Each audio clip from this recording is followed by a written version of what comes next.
अस्सलाम वालेकुम guys, welcome back to my YouTube channel. I hope आप लोग सब मस्त होगे और अच्छी सी लाइफ आप जी रहे हो और मैं भी बहुत अच्छा हूँ अल्हम्दुलिल्लाह, अल्लाह का शुक्र है। तो आज का जो हमारा टॉपिक है वो है कैनेडियन एजुकेशन सिस्टम। अब ये जो टॉपिक स्टार्ट करने से पहले मैं सबसे पहले तो आपको सॉरी बोलना चाहता हूँ कि बहुत लेट वीडियो में अपलोड करता हूँ। उसका रीज़न ये है कि मैं कॉलेज भी साथ अटेंड कर रहा हूँ, उसके साथ साथ घर की जो काम है वो भी मैं कर रहा हूँ और उसके साथ साथ फिर पार्ट टाइम जॉब है वो भी मेरी ट्रेनिंग ख़त्म हो गई, वो भी अब स्टार्ट हो रही है। तो वो सब चीज़ों के हिसाब से मुझे बिल्कुल भी टाइम नहीं मिलता। जैसे आज मुझे टाइम मिला तो ऐसे मैं आज आ गया यहाँ पे वीडियो शूट करने के लिए। आप मानोगे नहीं, अभी यहाँ पर बज रहे कुछ लाइक दिन के बोलूँ कि रात के बोलूँ 8:30 हो रहे हैं और अल्हम्दुलिल्लाह देख रहे हैं आप कि अभी भी इतना ज़्यादा उजाला है। यहाँ पर बेसिकली 9 बजे जो 9 साढ़े 9 बजे अंधेरा स्टार्ट होता है गर्मियों में, और ठंडी का यहाँ पे ऐसा सिस्टम है कि 5 बजे आपको यहाँ पर अंधेरा ऐसा हो जाएगा जैसा आपको फील होगा कि अब रात के 1-2 बज गए। ठीक है, तो आते हैं हमारे टॉपिक पे। तो टॉपिक पे जाने से पहले आपको यही बोलूँगा कि वीडियो को लाइक करें, शेयर करें, सब्सक्राइब करें, ताकि दूसरे जो आने वाले इंटरनेशनल स्टूडेंट्स हैं उनको पता चले कि कैसी चीज़ें होती है और मेरे टॉपिक से उनको जनरल अवेयरनेस मिले। ये रीज़न से मैं मेरे यूट्यूब वीडियोस बनाता हूँ और अपलोड करता हूँ। तो सबसे पहले अगर स्टार्ट करते हैं हमारे टॉपिक पे, तो आते हैं एजुकेशन सिस्टम। हर कंट्री का अपना एजुकेशन सिस्टम है। जैसे मैं बात करूँ इंडिया की, तो इंडिया का एजुकेशन सिस्टम ये है कि हमको टेक्स्ट बुक दी जाती है, टेक्स्ट बुक से हमारे को एक्सरसाइज करनी है, फिर डाइजेस्ट उसका सॉल्यूशन होता है, फिर हमारा first term, second term, third term और final exam. Right, first term, second term, third term, final exam के दौरान जो हमारी क्लास टेस्ट होती है, क्विज़ होता है और ये सब चीज़ें हम लोगों को देनी होती है। अब सेमेस्टर सिस्टम आ गया है। ठीक है, तो यहाँ पर जो सिस्टम है एजुकेशन का वो कैसा है कि यहाँ पर एजुकेशन के अंदर सेमेस्टर्स बिल्कुल है यहाँ पर। उसके बाद यहाँ पर असाइनमेंट्स होते हैं। अब असाइनमेंट्स यानी क्या? जब ये हम असाइनमेंट सुनते हैं तो हमारे को ऐसा लगता है कि असाइनमेंट मतलब क्या होगा, कुछ बहुत सब वो बहुत बड़ा हाइप बना लेते हैं हम लोग। असाइनमेंट्स वो चीज़ होती है जो यहाँ पर क्लास में चीज़ें एक्सप्लेन करते हैं, वो चीज़ों को वो एक होमवर्क या एक्सरसाइज के फॉर्म में आपको देते हैं। जैसे मैं आपको ईजीली एक चीज़ समझाऊँ कि हम मैथ्स के अंदर पढ़ते हैं एडिशन। अब वो एडिशन वो लोगों ने एक समझो प्रोफेसर ने, मैथ्स के प्रोफेसर ने एडिशन जो है वो एक टॉपिक एक्सप्लेन किया क्लास में।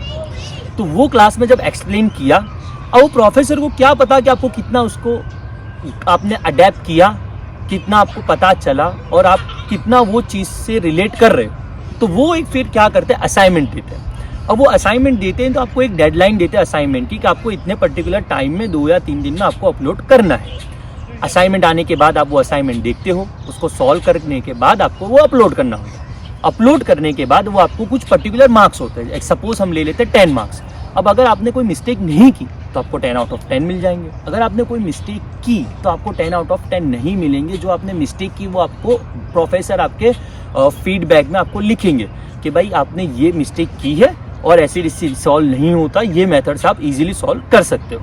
ठीक है, अब वो यहाँ पर असाइनमेंट्स जो हैं उसके भी पर्टिकुलर परसेंटेज है। जैसे कि असाइनमेंट जो क्लास है, क्लास के बाद जो असाइनमेंट वो लोग देते हैं, समझो सपोज करते हैं 5 असाइनमेंट्स है, तो वो 5 असाइनमेंट्स के जो आपके पर्टिकुलर 5% जो मार्क्स है वो आपके फाइनल जो ग्रेड्स है उसमें वो ऐड होते हैं। और जो फाइनल एग्जाम होती है वो समझो 10% मार्क्स उसके वो लोग एक्वायर करते हैं। तो इस तरह सबका कैलकुलेशन टोटल करके जो आपका जो पूरा फाइनल रिजल्ट यहाँ पर तैयार होता है।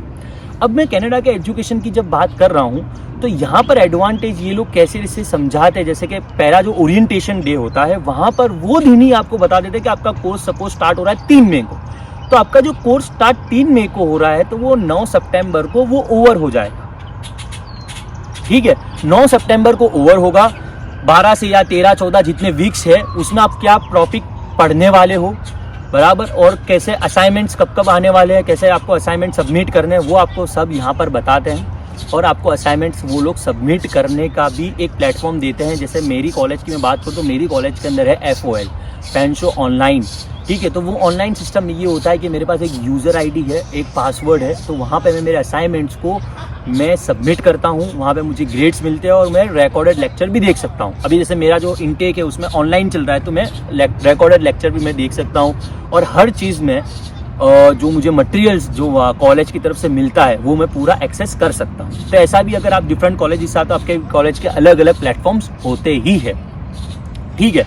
और दूसरी बात यहाँ पे मुझे बहुत अच्छी लगी ये बात कि प्रोफेसर्स बहुत अच्छे होते हैं एकदम, मतलब आप बोल सकते हैं कि एकदम फ्रेंडली एक एनवायरनमेंट वो जनरेट करते हैं और उसमें आपको वो एजुकेशन देने की ट्राई करते हैं। और उसके अलावा अगर आपको कुछ डाउट्स और क्वेरीज होती है तो आप उनके साथ कांटेक्ट कर सकते हैं वाया ईमेल। पर्टिकुलर कॉलेज की जो प्रोफेसर की एक ईमेल होती है वो वहाँ पर आपको मेल सेंड करना है, विदिन 24 आवर्स में आपको फिट आपका जो टॉपिक का जो भी यानी कि कुछ क्वेरी होगी, कोई क्वेश्चन होगा तो वो आपको रीच कर लेंगे विदिन 24 आवर्स के अंदर, ठीक है। अब कुछ क्वेश्चंस ये आते हैं जब इंटरनेशनल स्टूडेंट आता है, तो जब या कोर्स कोई भी इंटरनेशनल स्टडीज़ के लिए कि हम लोग यहाँ पर पास होंगे या फेल होंगे, कैसा होगा, क्या होगा। क्योंकि हमने पढ़ाई की तो हमको पता है कि हर चीज़ को रटना पड़ता है, रट के पेपर देने पड़ते हैं, और ये एमसीक्यू वो एमसीक्यू, ये थियरी वो थियरी, रात के 2-2 3 बजे बस रट ही रहे हैं हम लोग। यहाँ पर वो सिस्टम नहीं है। ईजीली कोई भी अगर चाहे तो पास हो सकता है। अगर आपको पास होने के लिए कुछ ज़्यादा कोई मेहनत नहीं होती। हाँ, आपको असाइनमेंट्स करने होते हैं टाइम पर, आपको जो क्विज़ वो लोग जनरेट करते हैं 15 मार्क्स 10 मार्क्स का वो आपको देना होता है, आपको लेक्चर्स अटेंड करने होते हैं। और ये दौरान में अगर बस आपने ये असाइनमेंट्स और क्विज़ और ये सब चीज़ें जो अगर वो क्लास वर्क भी दे रहे हैं आपको, क्लास के अंदर जो एक्टिविटीज़ ये सब चीज़ें आपने कर ली तो आप ईजीली पास यहाँ पर हो सकते हो, ठीक है।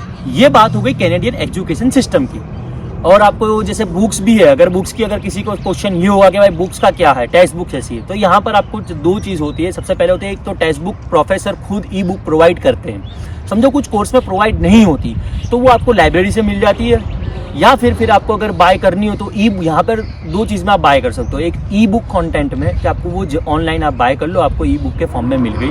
दूसरी आपको जो ऑब्वियस बात है, जैसे हम पढ़ते आए हैं टेक्स्ट बुक, तो वो आपको पेपर फॉर्म में मिल जाएगी, ठीक है। तो आपको टेक्स्ट बुक भी इजीली आपको मिल जाती है। और बेसिकली मैंने तो मेरी टेक्स्ट बुक जो है वो भी मुझे सब ऑनलाइन मिल गई थी, तो उतना उसका भी इशू नहीं है।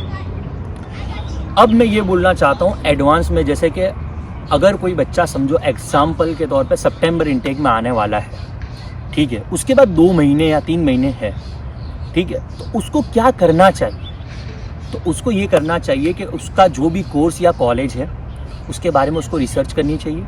कोर्स के बारे में, जैसे कोर्स, अब आप बोलेंगे कि कोर्स के रिसर्च कैसे, मतलब कि हम डीप में कैसे जाएं।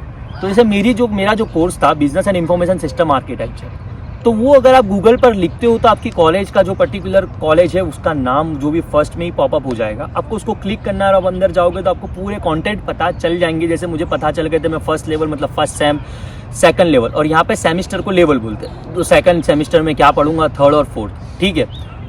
तो वो आपको सब्जेक्ट्स पहले से ही पता चल जाते हैं कि आप क्या पढ़ने वाले हो, कौन से टॉपिक्स आप कवर करने वाले हो। तो आपको पास टाइम होता है, अभी आपके पास टाइम है, तो आप आपके जो भी बेसिक्स है उसको आप क्लियर कर सकते हो। बेसिक्स अगर आप क्लियर कर नहीं आओगे, आपको कुछ आइडिया नहीं होगा, तो उसमें प्रॉब्लम आपको होगी। क्यों? क्योंकि अगर आपके बेसिक्स क्लियर नहीं है तो आपको पता नहीं चलेगा कि कैसे से क्या चल रहा है। और यहाँ पर मैं आपको टू बी ऑनेस्ट बोलूँ, वीक्स जो है ना, मंडे टू फ्राइडे ऐसे निकल जाते हैं। सीरियसली बोल रहा हूँ, मुझे पता ही नहीं चला मेरी कॉलेज का 6th वीक मतलब 6ठा हफ्ता चालू हो गया है। मेरा 12 से 13 वीक का एक सेमिस्टर है, मतलब मैं हाफ सेमिस्टर तक तो पहुँच गया हूँ। तो बहुत फास्ट यहाँ पर डेज जाते हैं और हर जगह जाते हैं, ऐसी बात नहीं है, पर यहाँ पर मुझे तो लग रहा है बहुत ज़्यादा ही फास्ट में जाते हैं।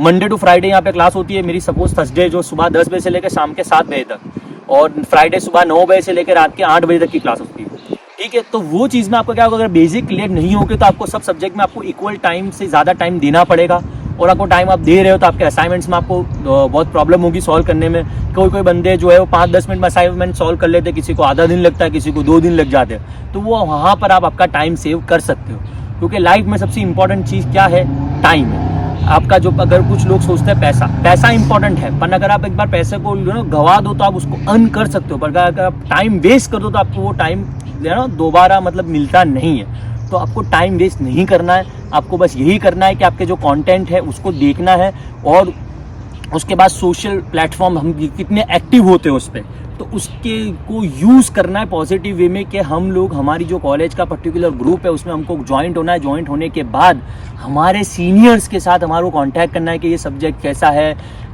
इसमें असाइनमेंट्स कैसे हैं, कौन से टॉपिक्स हैं, हमको उनसे बात करनी है। कौन जो लाइक हमारे कुछ बच्चे ऐसे भी मिल जाएंगे आपको कि आपके क्लासमेट ही है, बस आपके साथ सेम इनटेक में जान रहे हैं, तो आप उनसे भी कांटेक्ट में आ जाओगे, तो आपको उससे बहुत बेनिफिट होने वाला ही है। मैं थोड़ा बहुत यहाँ पर लैग कर गया, पर मैं आपको सीरियसली बोलता हूँ, ये एडवाइस है मेरी कि आप ये चीज़ के ऊपर फोकस करना। अगर आपके पास टाइम है तो वो चीज़ का आप यूटिलाइज़ करें। मेरा वीडियो ये बनाने का मकसद वो इसीलिए ही है कि आपको पता चले, क्योंकि कितने बच्चों को नहीं पता। वो लोग अभी भी यही सोचते हैं कि इंडिया जैसा एजुकेशन सिस्टम है यहाँ, हमको सप्लीमेंट्री भरनी है। यहाँ पर वो चीज़ नहीं है। यहाँ पर ओपन बुक एग्ज़ाम भी होती है। अब ओपन बुक ये कि आपको पूरी बुक मिल जाएगी, ओके, आपकी पूरी बुक में से ढूंढ के आपको आंसर्स लिखने हैं, पर आप तब उसके अंदर भी अगर आपको पता होगा कि कौन से टॉपिक्स कौन से पेज पर है, तब आप वो चीज़ का एडवांटेज ले सकोगे। नहीं, अगर आपको हादी एग्जाम में तो आप यही ढूंढते रह जाओगे कौन से टॉपिक्स कहाँ पर है। तो उसके लिए आपको पढ़ना होगा। अगर आप स्टडी वीज़ा पे आ रहे हैं और अगर आपको लगता है कि आप स्टडी वीज़ा पर आके आप नहीं पढ़ोगे, तो आपको फिर वर्क परमिट में बहुत ज़्यादा इशू होंगे। तो मैं इसीलिए बोलता हूँ कि सबसे पहले अगर आप पढ़ाई के लिए आ रहे हो तो आप आपके कोर्स के बारे में फुल्ली डिटेल रिसर्च करें। मैं इसीलिए मेरा एक्सपीरियंस शेयर कर रहा हूँ। मेरा जो कोर्स है वो कोर्स के अंदर प्रोफेसर ने पूरा मेंशन किया था कि विंडोज़ 10 ही ऑपरेटिंग सिस्टम उनको, मतलब कि जो सिस्टम वर्क करेगा। अब कुछ बच्चों ने पढ़ा नहीं था तो वो विंडोज़ 11 लेकर आ गए थे, उनका विंडोज़ 11 था। फिर क्या हुआ कि विंडोज़ 11 को हटाकर उसको डाउन करके विंडोज़ 10 ऑपरेटिंग सिस्टम को वापस उन्होंने एक्टिव किया। अब ये चीज़ों में उनका टाइम वेस्ट हुआ और उसके साथ साथ उनको बहुत ज़्यादा प्रॉब्लमेटिक सीन भी हो जाते हैं कोई बार, ठीक है। तो उसके वजह से मैं आपको बोल रहा हूँ कि ये सब चीज़ों को आप माइंड में रखें, तो ताकि आपकी जो इंटरनेशनल जो जर्नी है वो आप इंजॉय कर पाएंगे, ठीक है। तो ये सब चीज़ों के लिए मैं आपको अभी भी बोलता हूँ अपना ध्यान रखें। और जैसे मैं अभी यहाँ पार्क में हूँ, तो अब आप थोड़े पार्क के सीन देखें कि यहाँ पे पार्क कैसे होते हैं, ठीक है। तो देखिए,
तो बस जैसा आपने पार्क भी देख लिया और कनाडा एजुकेशन सिस्टम के बारे में आपको पता भी चलेगा। अगर आपको कुछ भी डाउट्स है तो आप मेरी इंस्टाग्राम के आईडी पे फॉलो कर सकते हैं, या फिर आप मुझे कमेंट कर सकते हैं। मैं आपके सबके कमेंट्स रीड करता हूँ।